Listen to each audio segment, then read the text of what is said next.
ನಿಧಾನಕ್ಕೆ ಬಿಟ್ಕೊಳ್ಳಿ ಇಡ್ಲಿ ಹಿಟ್ಟು ಚೆನ್ನಾಗಿ ಬರುತ್ತೆ. ತುಪ್ಪದಲ್ಲಿ ಯಾವುದೇ ರೀತಿ ಕೊಲೆಸ್ಟ್ರಾಲ್ ಬರಲ್ಲ, ಎಣ್ಣೆಲೇ ಇರೋದು ಫ್ಯೂಡ್ ಆಯಿಲ್ ಎಲ್ಲ ಮಿಕ್ಸ್ ಮಾಡ್ತಾರೆ.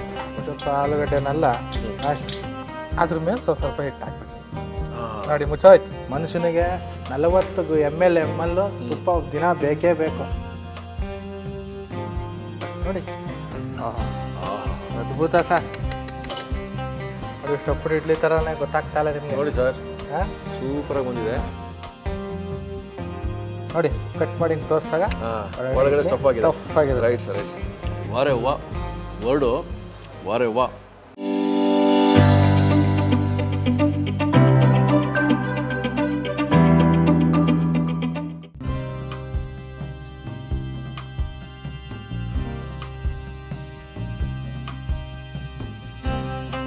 ನಮಸ್ಕಾರ ವೀಕ್ಷಕರೇ, ನಾವು ಮತ್ತೆ ಚೇತನ್ ರಾವ್ ಅವರ ಕಿಚನ್ಲಿದ್ದೀವಿ. ನಿಮಗೆಲ್ಲ ಗೊತ್ತಿರೋ ಹಾಗೆ ಸಾಕಷ್ಟು ಒಳ್ಳೊಳ್ಳೆ ಮದುವೆ ಮನೆ ರೆಸಿಪಿ ತೋರಿಸಿದಾರಾಗಲೇ. ನಿಮ್ಮಿಂದ ಚೇತನ್ ರಾವ್ ಅವರ ವಿವಿಧ ಬಗೆಯ ರೆಸಿಪಿಗಳು ಬೇಕು, ಮದುವೆ ಮನೆ ರೆಸಿಪಿ ಬೇಕು ಅಂತ ಕಾಮೆಂಟ್ಸ್ಗಳು ಹಾಕಿದ್ದೀರಿ ನೀವು. ಸೊ ಅಂಥದ್ದೇ ಒಂದು ರೆಸಿಪಿಗೋಸ್ಕರ ನಾವು ಮೈಸೂರಿಗೆ ಬಂದಿದ್ದೀವಿ. ಇವತ್ತು ಇಡ್ಲಿ ಮಾಡೋದು ಕೂಡ ತೋರಿಸ್ಕೊಡಿ ಅಂತ ಹೇಳ್ಕೊಟ್ರಿ. ಇವತ್ತು ಸ್ಪೆಷಲ್ ಇಡ್ಲಿ ಮಾಡೋದು ತೋರಿಸ್ತಾರಂತೆ. ಅದು ಯಾವ ಸ್ಪೆಷಲ್ ಇಡ್ಲಿ ಅವರಿದ್ದಾರೆ, ಅವರೊಟ್ಟಿಗೆ ಮಾತಾಡೋಣ, ಆ ಇಡ್ಲಿ ರೆಸಿಪಿ ನೋಡೋಣ ಬನ್ನಿ.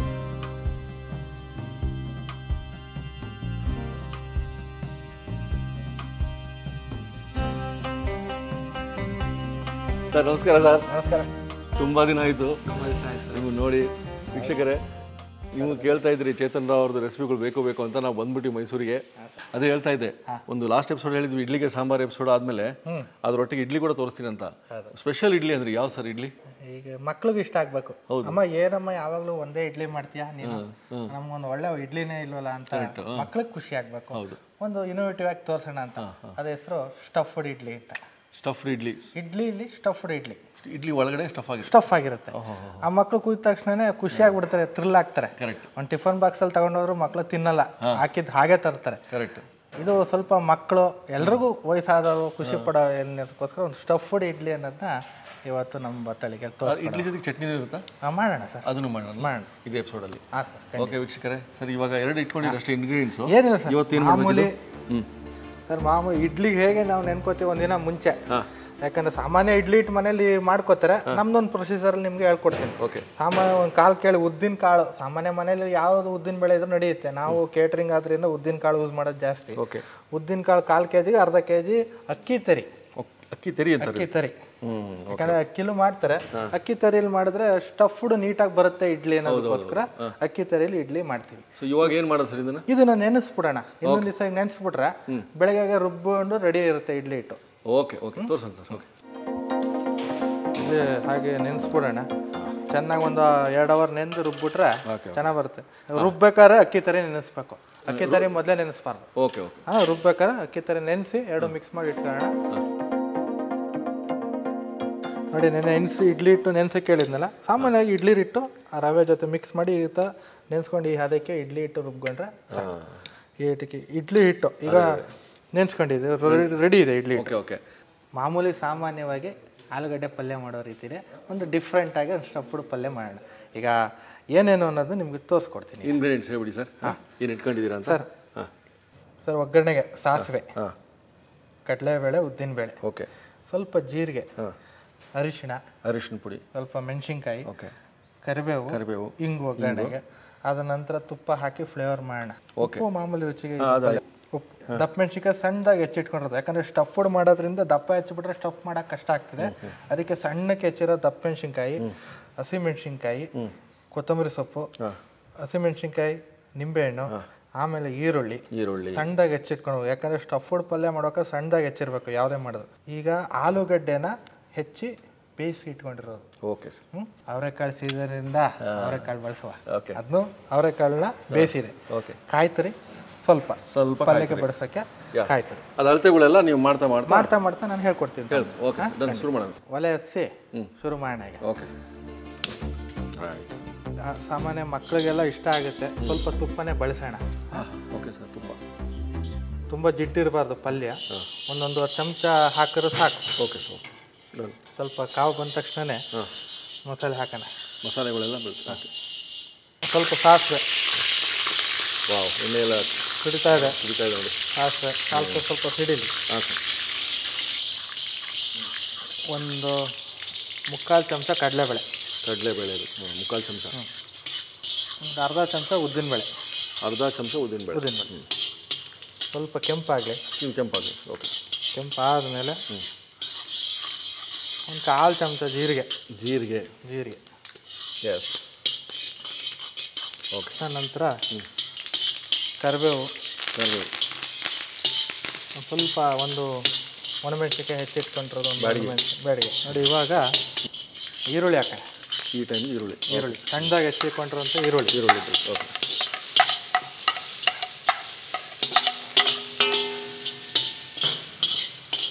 ಕೆಂಪಾಗಬೇಕು ಈರುಳ್ಳಿ. ಸ್ವಲ್ಪ ಕೆಂಪು ಬಣ್ಣ ಬರಲಿ. ಓಕೆ. ಸ್ವಲ್ಪ ಫ್ರೈ ಆಯಿತು. ಹಾಂ ಸರ್. ಸ್ವಲ್ಪ ಅರಿಶಿನ. ಇವಾಗ ಸ್ವಲ್ಪ ಅರಿಶಿನ. ಓಕೆ. ಹಸಿಮೆಣಸು ಸ್ವಲ್ಪ ನೋಡಿಕೊಂಡು. ಖಾರ. ದಪ್ಪ ಮೆಣಸಿನ್ಕಾಯಿ ಬಿಟ್ಟು. ಓಕೆ.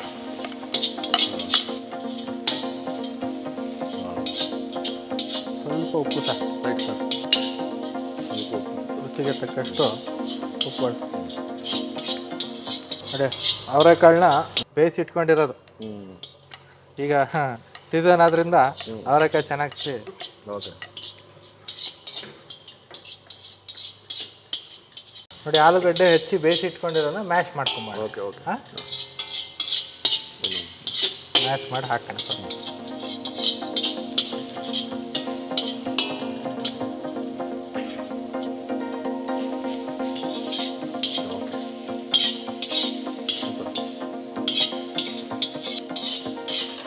ಸರ್, ಈ ಸ್ಟಫ್ ಇಡ್ಲಿ ಮದುವೆ ಮನೆಯಲ್ಲೂ ಸರ್ವ್ ಮಾಡ್ತೀವಿ? ಕೊಡ್ತೀವಿ ಸರ್. ಸ್ವಲ್ಪ VIP ಇರ್ತಾರೆ, ಏನೋ ಒಂದು ಡಿಫ್ರೆಂಟ್ ಇಡ್ಲಿ ಕೊಡಿ ಸಾರ್ ಅಂತಾರೆ. ಅವಾಗ ಮಾಡಿಕೊಡ್ಬೇಕಲ್ಲ ಧರ್ಮ. ಕರೆಕ್ಟ್. ಅದಕ್ಕೆ ಒಂದು ಒಳ್ಳೆ ಸ್ಟಫ್ಡ್ ಇಡ್ಲಿ. ಈಗ ನೋಡಿ, ಕಾಯಿ. ಓಕೆ. ಸ್ವಲ್ಪ ಕಾಯಿ ತುರಿ ನೋಡಿ. ಪಲ್ಯದ ಬಣ್ಣ ಹೇಗೆ ಬಂತು ನಿಮಗೆ? ಹಾಂ, ಪಲ್ಯ. ಈಗ ಸ್ವಲ್ಪ ಹಿಂಗು ಸ್ವಲ್ಪ ಆಲೂಗಡ್ಡೆನೆಲ್ಲ ಮ್ಯಾಶ್. ಓಕೆ. ಈ ಥರ ಮಾಡಿಕೊಂಡ್ರೆ ಸ್ಟಫ್ ಮಾಡೋಕೆ ಸುಲಭ ಆಗುತ್ತೆ ಅಂತ. ಆಲೂಗಡ್ಡೆನೇ ಸಿಕ್ಕಬಾರ್ದು, ಪಲ್ಯ ಇರಬೇಕು ಒಟ್ಟಿನಲ್ಲಿ. ಆ ರೀತಿ ಪಲ್ಯ ರೆಡಿ ಮಾಡ್ಕೋಬೇಕು. ಕರೆಕ್ಟ್. ಪಲ್ಯ ಈಗ ಆಲ್ಮೋಸ್ಟ್ ಆಗ್ತಾ ಬಂತು. ಕೊನೆಗೆ ತೊಳೆದಿಟ್ಕೊಂಡಿರೋಂಥ ಕೊತ್ತಂಬರಿ ಸೊಪ್ಪು ಹೆಚ್ಚಿಬಿಟ್ಟು ಹಾಕಿ ಒಂದು ಅರ್ಧ ನಿಂಬೆಹಣ್ಣು ಹಿಂಡಿದ್ರೆ ಪಲ್ಯ ರೆಡಿ ಸರ್. Right sir. ಈಗ ಆಲ್ಮೋಸ್ಟು ಪಲ್ಯ ರೆಡಿ. ಒಂದು 2 ನಿಮಿಷ ಏನು ಮಾವು ನೋಡಿ, ಎಷ್ಟು ನೀಟಾಗಿ ಪಲ್ಯ ರೆಡಿ ಆಗಿದೆ. ಈಗ ಒಂದು ಸರ್ವಿನ ಬೌಲ್ಗೆ ಹಾಕೊಂಬೋಣ. ಇಟ್ಕೊಂಬಿಡೋಣ ಪಲ್ಯ. ಓಕೆ. ಪಲ್ಯ ನೀಟಾಗಿ ಒಂದು ಒಳ್ಳೆ ಅವರೆಕಾಳು ಆಲೂಗಡ್ಡೆ ಇರೋಂಥ ಒಂದು ಒಳ್ಳೆ ಪಲ್ಯ. Correct sir. ಪಲ್ಯ ರೆಡಿ. ಆಯ್ತಲ್ಲ? ಪಲ್ಯ ರೆಡಿ. ಈಗ ಇಡ್ಲಿಗೆ ಸ್ಟಫ್ಡ್ ಇಡ್ಲಿ ಹೇಗೆ ಮಾಡೋದು ಅನ್ನೋದು ಸುಲಭವಾಗಿ ತೋರಿಸ್ಬಿಡ್ತೀನಿ. ಓಕೆ. ಇಡ್ಲಿ ಬಾಕ್ಸು. ಯಾಕಂದರೆ ಮನೇಲಿ ಸಾಮಾನ್ಯ ಇದೇ ಥರ ಇರುತ್ತೆ ಇಡ್ಲಿ. ಯಾಕಂದರೆ ನಾವು ಮದುವೆ ಮನೆಯವರು ಅಂದ್ಬಿಟ್ಟು ದೊಡ್ಡ ಬಾಕ್ಸ್ ಇಟ್ಬಿಟ್ಟು ಮಾಡಿದ್ರೆ ಕನ್ಫ್ಯೂಸ್ ಆಗಬಾರ್ದು ಜನಕ್ಕೆ ಅರ್ಥ ಆಗಲಿ ಅಂತ ಮನೇಲಿ ಹೇಗಿದೆಯೋ ಇಡ್ಲಿ ಬಾಕ್ಸು ಅದೇ ಇಡ್ಲಿ ಬಾಕ್ಸ್ಗೆ ಹೇಗೆ ಮಾಡೋದನ್ನ ತೋರಿಸ್ಕೊಡ್ತೀವಿ. ಸ್ವಲ್ಪ ನೀರು ಹಾಕೋಣ, ಅದು ಕಾಯೋವರೆಗೂ ಸ್ಟಫ್ಡ್ ಇಡ್ಲಿಗೆ ಹೇಗೆ ಪಲ್ಯನ ಸ್ಟಫ್ ಮಾಡೋದನ್ನ ನಿಮ್ಗೆ ತೋರಿಸ್ಕೊಡ್ತೀವಿ ನೋಡಿ. ಈಗ ತಟ್ಟೆಗೆ ನೀಟಾಗಿ ತುಪ್ಪ ಸೋರ್ಕೊಳ್ಳೋಣ ಚೆನ್ನಾಗಿ, ಯಾಕಂದರೆ ಇಡ್ಲಿ ಕಚ್ಕೋಬಾರ್ದು ಅಂತ. ಕರೆಕ್ಟ್. ಸ್ವಲ್ಪ ಸೋರಿ. ತುಪ್ಪ ಸೋರಿದಷ್ಟು ಇಡ್ಲಿ ತುಂಬ ಚೆನ್ನಾಗಿ ಗಮ್ ಅನ್ನತ್ತೆ, ಮಕ್ಳಿಗೂ ಖುಷಿ ಆಗುತ್ತೆ. ಇವಾಗ ತುಪ್ಪ ಹೆಲ್ದಿನೇ ಅಂತ ಹೇಳ್ತಾರೆ ಸರ್ ಎಲ್ಲ. ಹೌದು ಸರ್. ಈಗ ಜನಕ್ಕೆ ಗೊತ್ತಿಲ್ಲ ತುಪ್ಪ ತಿನ್ಬಿಟ್ರೆ ಕೊಲೆಸ್ಟ್ರಾಲ್ ಬರುತ್ತೆ ಅನ್ನೋದು. ತುಪ್ಪದಲ್ಲಿ ಯಾವುದೇ ರೀತಿ ಕೊಲೆಸ್ಟ್ರಾಲ್ ಬರಲ್ಲ, ಎಣ್ಣೆಲೇ ಇರೋದು. ಫ್ಯೂಡ್ ಆಯಿಲ್ ಎಲ್ಲ ಮಿಕ್ಸ್ ಮಾಡ್ತಾರೆ. ಒಳ್ಳೆ ತುಪ್ಪದಲ್ಲೇ ಮನುಷ್ಯನಿಗೆ 40 ml ತುಪ್ಪ ದಿನ ಬೇಕೇ ಬೇಕು. ಅವಾಗಲೇ ಮನುಷ್ಯ ಆಕ್ಟಿವ್ ಆಗಿರೋಕ್ಕೆ ಸಾಧ್ಯ. ಈ ಎಣ್ಣೆಲಿ ಏನಿದೆ, ಸುಮ್ಮನೆ ಅಸಿಡಿಟಿ ಆಗದೆ ಎಣ್ಣೆ ತಿಂದರೆ. ಈಗ ಬಜ್ಜಿ ತಿನ್ಬಿಡಿ, ಅದೇ ನೀವು ಒಂದು ತುಪ್ಪದಲ್ಲಿ ಸ್ವೀಟ್ ತಿನ್ನಿ, ಯಾಕೆ ಅಸಿಡಿಟಿ ಆಗಲ್ಲ? ಬಜ್ಜಿ ತಿಂದರೆ ಅಸಿಡಿಟಿ ಯಾಕಾಗುತ್ತೆ? ಎಣ್ಣೆಗೂ ತುಪ್ಪಕ್ಕಿರೋ ವ್ಯತ್ಯಾಸ ಅಷ್ಟೇ. ಈಗ ನೋಡಿ, ಸ್ಟಫ್ ಇಡ್ಲಿ ಮಾಡ್ಕೊಂಡ್ವಲ್ಲ, ಈ ರೀತಿ ಸಣ್ಣದಾಗಿ ಒಂದು ಉಂಡೆ ಕಟ್ಕೋಬೇಕು. ಈಗ ಆಲೂ ಬೋಂಡಾಗೆ ನಾವು ಒಂದು ಉಂಡೆ ಕಟ್ಕೋತೀವಿ ನೋಡಿ, ಆ ರೀತಿ ಕಟ್ಕೊಂಡು ಸ್ವಲ್ಪ ಹಿಂಗೆ ಪ್ರೆಸ್ ಮಾಡ್ಕೊಳ್ಳೋಣ. ಸ್ವಲ್ಪ ಪ್ರೆಸ್ ಮಾಡ್ಕೊಂಡ್ರೆ ಸ್ಟಫ್ ಮಾಡೋಕೆ ಸರಿ ಹೋಗುತ್ತೆ. ಓಕೆ. ನೋಡಿ, ಈ ರೀತಿ ಒಂದು ಉಂಡೆ ಕಟ್ಕೊಂಡು ಸಣ್ಣದಾಗಿ ಸಣ್ಣ ಆಲೂಗಡ್ಡೆ ಬೋಂಡ ಕಟ್ಕೋತೀವಲ್ಲ, ಸ್ವಲ್ಪ ಹಿಂಗೆ ಸ್ಟಫ್ ಮಾಡ್ಕೊಳ್ಳಿ. ಹಿಂಗೆ ಸರಿ. ಹಿಂಗೆ ಈ ಕಟ್ಲೆಟ್ ಮಾಡ್ಕೋಬೇಕಾದ್ರೆ ನೀವು ಸ್ವಲ್ಪ ಸಣ್ಣದಾಗಿ ತಟ್ಟು ಮಾಡ್ಕೋತಿರಲ್ಲ, ಆ ರೀತಿ ಮಾಡ್ಕೊಳ್ಳೋದು ಸರ್. ನೋಡಿ, ಈ ರೀತಿ ಕಟ್ಬಿಟ್ಟು ಇಟ್ಕೊಳ್ಳೋದು. ಆಯ್ತು. ಈಗ ಹೇಗೆ ಸ್ಟಫ್ಡ್ ಮಾಡೋದು ಅನ್ನೋದನ್ನ ನಿಮಗೆ ಹಾಂ ಹೇಳ್ಕೊಡ್ತೀನಿ. ಓಕೆ. ಸಾಮಾನ್ಯ ಇಡ್ಲಿ ಹಿಟ್ಟು ಫುಲ್ ಹಾಕ್ಬಿಡ್ಬಾರ್ದು, ಹಾಂ ಸ್ವಲ್ಪ ಎತ್ಕೋಬೇಕು. ಓಕೆ. ಈಗ ಮುಕ್ಕಲ್ ನೋಡಿ ಇಷ್ಟಿಷ್ಟೇ ಇಡ್ಲಿ ಹಿಟ್ಟು ಹಾಕೋಬೇಕು, ಇಷ್ಟು ಹಾಕೋಬೇಕು. ಹಾಂ ಹಾಂ ಎಲ್ಲನೂ ಹಾಕ್ಕೊಳ್ಳಿ ಹಿಂಗೆ, ಎಲ್ಲ ತಟ್ಟೆಗೂ ಸ್ವಲ್ಪ ಸ್ವಲ್ಪ ಇಡ್ಲಿ ಹಿಟ್ಟು ಹಾಕ್ಕೊಳ್ಳಿ. ಸ್ವಲ್ಪ ಒಂದು ಮುಕ್ಕಾಲು ಸೌಟಷ್ಟು ಇಡ್ಲಿ ಹಿಟ್ಟಿಗೆ ಹಾಕ್ಕೊಳ್ಳಿ. ನಿಧಾನಕ್ಕೆ ಬಿಟ್ಕೊಳ್ಳಿ, ಇಡ್ಲಿ ಹಿಟ್ಟು ಚೆನ್ನಾಗಿ ಬರುತ್ತೆ. ನೋಡಿದ್ರ ಈಗ ಇಡ್ಲಿ ಹಿಟ್ಟು ಹಾಕ್ಕೊಂಡ್ರಿ ಅಲ್ವಾ, ಈಗ ಹಿಂಗೆ ಇಟ್ಕೊಳ್ಳೋದು ಇದಕ್ಕೆ ನೋಡಿ, ಹೀಗೆ ಇಡೋದು. ಈಗ ಎಲ್ಲದಕ್ಕೂ ಹೀಗೆ ಇಡಿ.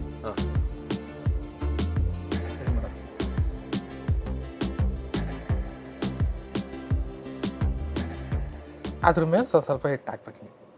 ನೋಡಿ ಮುಚ್ಚೋಯ್ತು. ಮಾಡಿರೋ ಸ್ಟಫ್ ಇಡ್ಲಿ ಅನ್ನೋದು ಗೊತ್ತೇ ಆಗಲ್ಲ ಯಾರಿಗೂ. ಕವರ್ ಆಯ್ತು. ಕರೆಕ್ಟ್. ಮಕ್ಕಳು ಕಟ್ ಮಾಡಿದ ತಕ್ಷಣ ಯಾರೇ ಆಗಲಿ ಇಂಪ್ರೆಸ್ ಆಗೋ ರೀತಿ ಮಾಡ್ಬೇಕು, ಯಾವುದೇ ಒಂದು ವೃತ್ತಿ ಆಗಲಿ ಒಂದು ಕೆಲಸ ಆಗಲಿ. ನೋಡಿ ಮುಚ್ಚೋಯ್ತು, ಎಲ್ಲ ಮುಚ್ಚೋಯ್ತು ನೋಡಿ ಸರ್. ಮಾಮೂಲಿ ಇಡ್ಲಿನೇ ಅನ್ಕೋಬೇಕು, ಕಟ್ ಮಾಡಿದ್ರೆ ಈ ಫೀಲ್ ಆಗ್ಬೇಕು ಜನಕ್ಕೆ.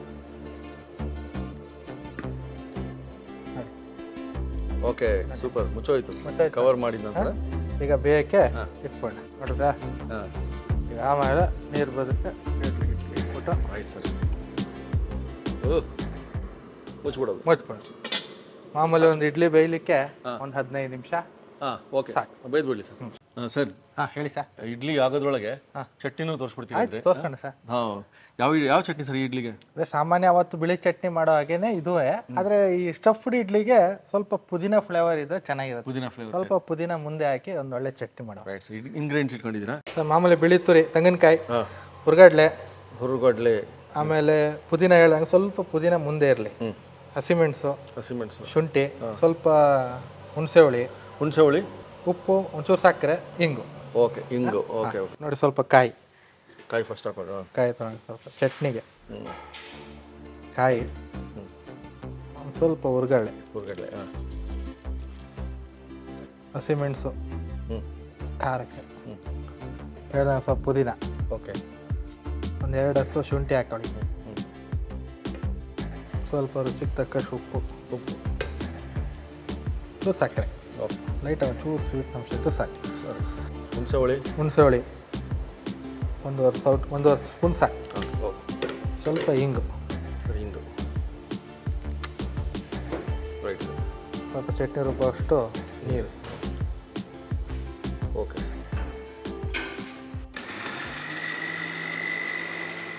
ಈ ರೀತಿ ಇದ್ರೆ ಸಾಕು ಚಟ್ನಿ. ಯಾಕಂದ್ರೆ ಸ್ಟಫ್ಡ್ ಇಡ್ಲಿ ಆದ್ದರಿಂದ ಸ್ವಲ್ಪ ಗಟ್ಟಿ ಚಟ್ನಿ ಇದ್ರೆ ಚೆನ್ನ. ಓಕೆ. ಈ ಮಾಮೂಲಿ ತೆಳೋ ಇಡ್ಲಿಗಿಂತ ಚೂರು ಗಟ್ಟಿ ಚಟ್ನಿ ಇದ್ರೆ ಚೆನ್ನಾಗಿರುತ್ತೆ. ಮಾಮೂಲಿ ಸಾಸಿವೆ ಒಗ್ಗರಣೆ ರೆಡಿ ಇರುತ್ತಲ್ಲ, ಅದು ಒಗ್ಗರಣೆ ಸ್ವಲ್ಪ ಹಾಕೊಂಡ್ಬಿಟ್ರೆ ಚಟ್ನಿಗೆ. ಸಾಸಿವೆ ಮತ್ತೇನೇನು ಬಿದ್ದಿದೆ ಅದರಲ್ಲಿ? ಮಾಮೂಲಿ ಸರ್, ಒಗ್ಗರಣೆಗೆ ಸಾಸಿವೆ, ಹಸಿಮೆಣ್ಸಿನ್ಕಾಯಿ, ಒಣಮೆಣ್ಸಿನ್ಕಾಯಿ, ಜೀರಿಗೆ, ಕರಿಬೇವು. ರೆಡಿ ಆಯ್ತಾ ಸರ್? ಈಗ ರೆಡಿ ಆಗಿದೆ. ಎಷ್ಟು ನಿಮಿಷ ಆಯ್ತು ಸರ್ ಇದು? ಒಂದು 15 ನಿಮಿಷ ಸರ್. Okay, ready. ನೋಡ್ಬಿಡೋಣ. ನೋಡಿ. ಅದ್ಭುತ ಸರ್, ಪರ್ಫೆಕ್ಟ್. ನೋಡಿ ಇಡ್ಲಿ ಬೆಂದಿದೆ ಅಂತ ಕಂಡಿಡ್ಬೇಕಾರೆ ಕೆಲವರು ನೋಡ್ತಾರೆ, ನೋಡಬಾರ್ದು, ಒಂಚೂರು ಹೀಗೆ ನೋಡ್ಬೇಕು ಅಷ್ಟೇ, ಅಂಟ್ಕೋಬಾರ್ದು. ಎಲ್ಲೂ ಅಂಟ್ಕೊಂಡಿಲ್ಲ. ನೋಡಿ ಸ್ಟಫ್ಡ್ ಇಡ್ಲಿ ಥರನೇ ಗೊತ್ತಾಗ್ತಾ ಇಲ್ಲ ನಿಮ್ಗೆ. ನೋಡಿ ಸರ್, ಸೂಪರ್ ಆಗಿ ಬಂದಿದೆ. ನೋಡಿ ಹಾಕಲ್ಲ. ಎತ್ಬಿಡೋಣ ಸರ್. ಹಾಗೆ ಆಗಿದೆ ನೋಡಿ ಇಡ್ಲಿ ಆಗಿದೆ. ನೀಟಾಗಿ ತೆಗೋಣ. ನೋಡಿ ಬಂದು ಇಟ್ಕೊಳ್ಳೋದು. ಓಹೋ, ಎಷ್ಟು ಮೆತ್ತಗೂ ಇದೆ, ಹೂ ಥರನೇ ಇದೆ. ನೀಟಾಗಿ ಇಡ್ಲಿ ತಗೊಂಡು ಇದು ನಿಮ್ಗೆ ಗೊತ್ತಾಗಬೇಕಲ್ವ ಸ್ಟಫ್ ಇಡ್ಲಿ ಅಂದ್ಬಿಟ್ಟು ಕಟ್ ಮಾಡಿ ತೋರಿಸ್ತೀನಿ. ನೋಡಿ ಇಡ್ಲಿ ನೋಡಿದ್ರೆ? ಸರಿ ಸರ್. ನೋಡಿ ಕಟ್ ಮಾಡಿ ಹಿಂಗೆ ತೋರಿಸಿದಾಗ ಒಳಗಡೆ ಟಫ್ ಆಗಿದೆ. Right sir, right. ಇದಕ್ಕೊಂದು ಒಳ್ಳೆ ಚಟ್ನಿ ಜೊತೆಗೆ ನೀವು ಸೇವಿಸಿದ್ರೆ ಅದ್ಭುತವಾಗಿ. Done sir. ಟೇಸ್ಟ್ ಮಾಡೋದು ಕಾಯ್ತಾ ಇದ್ದೀನಿ. ಖಂಡಿತ ಹಾಕ್ಬಿಡಿ ಸರ್ ಚಟ್ನಿ. ಬನ್ನಿ, ಅದ್ರ ಜೊತೆಗೆ ಒಂದು ಒಳ್ಳೆ ಹೇಳಿದ್ನಲ್ಲ ಪುದೀನ ಚಟ್ನಿ, ಪುದೀನಕಾಯಿ ಚಟ್ನಿ ಇದು. ಸರ್ ನೀವು ಪ್ರಾಮಿಸ್ ಮಾಡ್ದಂಗೆ ಒಂದು ಇಡ್ಲಿ ತೋರಿಸ್ತೀನಿ ಅಂತ ಹೇಳಿದ್ರಿ. ಅದ್ಭುತ ಇಡ್ಲಿ ತೋರಿಸ್ಬಿಟ್ಟಿದ್ದಾರೆ. ಸ್ಟಫ್ಡು ಆ ಒಂದು ಗ್ರೀನಿಶ್ ಆಗಿ ಸೆಂಟ್ರಿಗೆ ಎಲ್ಲ ಸ್ಟಫ್ ಆಗಿರೋ ವೆಜಿಟೇಬಲ್ಸ್ದು, ಆಲೂಗಡ್ಡೆ, ಆಮೇಲೆ ಕ್ಯಾಪ್ಸಿಕಮ್ಮು, ಅವರೆಕಾಳು ಎಲ್ಲ ಮಿಕ್ಸ್ ಆಗಿದ್ದು ಒಳಗೆ ಕಾಣ್ತಾ ಇದೆ ಗ್ರೀನಿಶ್ ಆಗಿ. ನಾನು ತಡ್ಕೊಳಕ್ಕೆ ಆಗ್ತಾ ಇಲ್ಲ. ಖಂಡಿತ ಟೇಸ್ಟ್ ಮಾಡಿ ಸರ್, ಮಾಡಲೇಬೇಕು. ಖಂಡಿತ ಮಾಡಿ. ಇಂಥದ್ದೇ ಇನ್ನೂ ಅದ್ಭುತ ರೆಸಿಪಿ ತೋರಿಸ್ತಾ ಇರಿ ಖಂಡಿತ ಸರ್. ಮುಂದಿನ ಎಪಿಸೋಡಲ್ಲಿ. ಸಾಮಾನ್ಯವಾಗಿ ಇಡ್ಲಿ ತಿಂತಾನೆ ಇರ್ತೀವಿ, ಒಂದು ಒಳ್ಳೆ ಇಡ್ಲಿ ಬೇಕು. ಇದು ತುಂಬಾ ಸಾವಿರಾರು ಜನಕ್ಕೆ ಮಾಡ್ಲಿಕ್ಕೆ ಕಷ್ಟ. ಒಂದು 500 ಜನ ಇದ್ದಾಗಲ್ಲ, ಕಡಿಮೆ ಇದ್ದಾಗ ಇದು ಈಸಿಯಾಗಿ ಮಾಡ್ಬೋದು. ಇನೋವೇಟಿವ್ ಆಗಿ ಏನಾರ ಮಾಡಬೇಕು ಅನ್ನೋದು ನನ್ನ ಕೇಟ್ರಿಂಗಿನ ಸ್ಪೆಷಾಲಿಟಿ. ಟೇಸ್ಟ್ ಮಾಡಿ ಖಂಡಿತ, ಡೆಫಿನೆಟ್ಲಿ ಟೇಸ್ಟ್ ಮಾಡೋಕೆ ಕಾಯ್ತಾ ಇದ್ದೀನಿ. ವೀಕ್ಷಕರೇ, ಟೇಸ್ಟ್ ಮಾಡ್ಬಿಟ್ಟು ಹೇಳ್ತೀನಿ ನೋಡಿ. ಚೇತನ್ ರಾವ್ ಅವರು ಮದುವೆ ಮನೆಯಲ್ಲೇ ಕೊಟ್ಬಿಟ್ಟಿದ್ದಾರೆ. ಈಗ ಮದುವೆ ಮನೇಲಿ ಬ್ರೇಕ್ಫಾಸ್ಟಿಂದ ಫೀಲಿಂಗ್ ಬರ್ತಾ ಇದೆ. ಆ ಇಡ್ಲಿ, ಸಾಫ್ಟ್ ಸ್ಟಫ್ಡ್ ಇಡ್ಲಿ ನೋಡಿ, 2 ಆ ಸ್ಟಫ್ಟು ಒಳಗಡೆ ನೋಡಿ ಎಲ್ಲ ಆಲೂಗಡ್ಡೆ, ಅವರೆಕಾಳು, ಮೇನು ಅವರೆಕಾಳು, ಸಾಸಿವೆ ಕಾಣ್ತಾ ಇದೆ, ಆಮೇಲೆ ಸೊಪ್ಪುಗಳು ನೋಡ್ಬಿಟ್ಟು ತಿಂದ್ಬಿಟ್ಟು. ಸ್ಟಫ್ಡ್ ಇಡ್ಲಿ ಚಟ್ನಿ ಹಾಕ್ಕೊಳ್ಳಲ್ಲ, ಪುದೀನ ಚಟ್ನಿ ಅದ್ಭುತ ಇರುತ್ತೆ ಗೊತ್ತು, ಬಟ್ ನಾನು ಇದನ್ನೊಂದೇ ಟೇಸ್ಟ್ ಮಾಡೋದು ತುಂಬ ಆಸೆ. ಟೇಸ್ಟ್ ಮಾಡ್ಬಿಟ್ಟು ನಿಮ್ಗೆ ಹೇಳ್ತೀನಿ.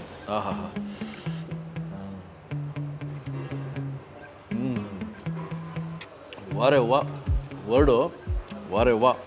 ಅವರೆಕಾಳು, ಆಲೂಗಡ್ಡೆ, ಆಮೇಲೆ ಸಾಸಿವೆ, ಕ್ಯಾಪ್ಸಿಕಮ್ಮು, ಎಲ್ಲ ಒಟ್ಟಿಗೆ ಅದು ನೀವು ಇಡ್ಲಿ ಒಳಗಿರೋದ್ರಿಂದ ಆ ಇಡ್ಲಿದು ಮತ್ತು ಅದ್ರದ್ದು ಫ್ಲೇವರ್ ಮಿಕ್ಸ್ ಆಗಿ ಮದುವೆ ಮನೆಯಲ್ಲಿ ಇಂಥದ್ದು ಸಿಕ್ಬಿಟ್ರೆ ಎಷ್ಟು ಸಲ ರಿಪೀಟ್ ತೊಗೊಳ್ತಾರೋ ಗೊತ್ತಿಲ್ಲ. ಇದು ಮಾತ್ರ ಸೂಪರು. ಚಟ್ನಿ, ಪುದೀನ ಚಟ್ನಿವರೆಗೆ ಒಂದು ಸಂಬಿಡೋಣ. ಸಾಸಿವೆ ಕಾಳು ಒಗ್ಗರಣೆ ಜೊತೆಗೆ ಪುದೀನ ಚಟ್ನಿ ಇದೆ. ಹ್ಯಾಟ್ಸ್ ಆಫ್ ಚೇತನ್ ರಾವ್ ಅವ್ರಿಗೆ. ಟೇಸ್ಟ್ ಮಾಡಿದಾಗ ನಾಲ್ಗೆ ಮೇಲೆ ವಿಜೃಂಭಣೆ ಇರಬೇಕು, ಆ ಫೀಲಿಂಗ್ ಬರ್ತದೆ ಊಟ ಮಾಡಿದ್ಮೇಲೆ. ಇದು ತಿಂದಮೇಲೆ ಒಂದು ಹೊಸ ರುಚಿ ಸಿಕ್ಕ ಅನುಭವ ಆಗ್ತದೆ. ಹೊಸ ರುಚಿ ಸಿಕ್ಕ ಅನುಭವ ಆಗದೇ ಇದ್ದರೆ ನಿಮಗೆ ಅದು ಏನು ವಿಭಿನ್ನ ಅಂತ ಗೊತ್ತಾಗೋದಿಲ್ಲ. ಈ ಥರದ ಇಡ್ಲಿ, ಈ ಸಾಫ್ಟ್ನೆಸ್, ಇಡ್ಲಿ ಸಾಫ್ಟ್ನೆಸ್ ಮಾತ್ರ ಹಂಗೆ ಇದೆ. ಇಡ್ಲಿ ಅದ್ಭುತವಾಗಿದೆ, ಸಾಫ್ಟು. ಆಮೇಲೆ ಮಕ್ಕಳು ಅವ್ರು ಹೇಳ್ತಾನೇ ಇದ್ದರು ಇಡೀ ಎಪಿಸೋಡಲ್ಲಿ, ಮಕ್ಕಳು ಸಿಕ್ಕಾಪಟ್ಟೆ ಇಷ್ಟಪಡ್ತಾರೆ ಅಂದರೆ 100% ಸತ್ಯ. ಮಕ್ಕಳು ಇದನ್ನು ಬಿಟ್ಟು ಹೋಗೋದೇ ಇಲ್ಲ, ಆ ಥರ ಇದೆ ಇದು. ಸೊ ಮಾಡಿದಾಗ ಸ್ವಲ್ಪ ಜಾಸ್ತಿನೇ ಮಾಡಿ ಖಾಲಿ ಮಾಡಿಬಿಡ್ತಾರೆ. ಸೊ ನಿಮ್ಮ ಮನೇಲಿ ಮಾಡಿದಾಗ ನಮಗೆ ಫೀಡ್ಬ್ಯಾಕ್ ಕೊಡಿ, ಕಾಮೆಂಟ್ಸ್ ಹಾಕಿ, ಹಾಗೆ ಲೈಕ್ ಮಾಡಿ ಮತ್ತು ಶೇರ್ ಮಾಡಿ. ಸಬ್ಸ್ಕ್ರೈಬ್ ಮಾಡದಿರೋರು ಸಬ್ಸ್ಕ್ರೈಬ್ ಮಾಡಿ, ಯಾಕಂದರೆ ಇಂಥ ಎಪಿಸೋಡ್ಸ್ ಇನ್ನೂ ಬರ್ತಾನೇ ಇರ್ತದೆ. ತಿಂಗಳಿಗೆ ಒಂದು ಶೆಡ್ಯೂಲ್ ಇರ್ತದೆ ಶೂಟಿಂಗ್ದು. ನೀವು ಸಬ್ಸ್ಕ್ರೈಬ್ ಮಾಡಿ. Take care.